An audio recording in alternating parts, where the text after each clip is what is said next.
quem pode falar a palavra de Deus? Somente as pessoas que estudaram ou qualquer pessoa? É a dúvida do Carlos Alexandre, né? Ele até fala, vem cá, preciso ser teólogo para falar a palavra de Deus ou preciso ser um seminarista? E ele até pergunta qual era a formação da mula de Balaão, né? Qual era a formação teológica dele. A formação da mula era a presença de Deus, a unção de Deus. Deus faz de quem Ele quer aquilo que a pessoa não sonha, pensa ou imagina, ou até o animal, como foi o caso da mula de Balaão. O que acontece é o seguinte, quanto mais a gente estuda, mais possibilidade a gente tem de alcançar patamares maiores.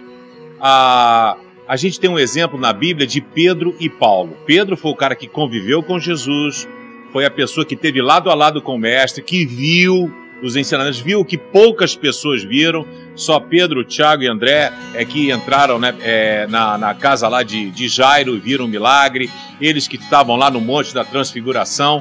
E aí a gente precisa ter esse cuidado. Pedro era uma pessoa bronca, um pescador que foi muito usado por Deus, o grande líder da igreja cristã.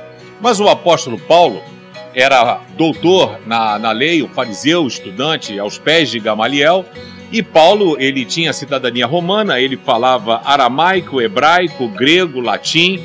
Paulo, às vezes, no Novo Testamento, ele prega em latim, ele fala em aramaico, ele fala em hebraico, dependendo do público a qual ele queria se dirigir, em grego também. E o que acontece? Quando a pessoa tem mais preparo, Deus às vezes leva essa pessoa muito mais longe. Mas isso não é suficiente. Existem pessoas que são teólogas, mas fazem uma boa palestra, mas a vida delas é completamente torta. Então quero deixar para você, querido Carlos Alexandre, que o que precisa acontecer, e eu tenho ensinado isso na igreja da qual sou pastor, que a pessoa às vezes chega aqui, uma senhora humilde, simples, abre a Bíblia e lê 2 versículos e a igreja pode cair em prantos, tocada pelo Espírito Santo de Deus. Então nós não podemos espiritualizar tudo e nem tentar também colocar o estudo de lado. E aí quando os discípulos de Jesus foram escolher diáconos, né, que é servo, para poder ajudar, teve alguns pré-requisitos, que eram: escolha entre vocês homens de confiança, né, que fala de boa reputação entre as pessoas, cheios do Espírito Santo e sabedoria. Então esse é um pré-requisito, né? O principal é cheio do Espírito Santo, é a unção de Deus, porque a letra mata. Não adianta você ter o conhecimento e não ter vida. Não adianta você ter um conhecimento, não ter vida e tentar ensinar às pessoas aquilo que você não vive e aquilo que você não pratica.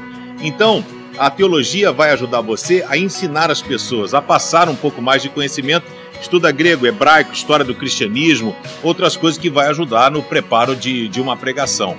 Mas o fundamental é ter unção, a graça, a misericórdia de Deus. E mais do que isso, é aceitar ser um instrumento nas mãos do Deus Altíssimo. Porque é Deus quem usa, é Deus quem capacita. O que você deve dizer é: eis-me aqui, usa-me, Senhor, conforme a tua vontade. Pode ser uma mula, mas Deus vai usar você para falar.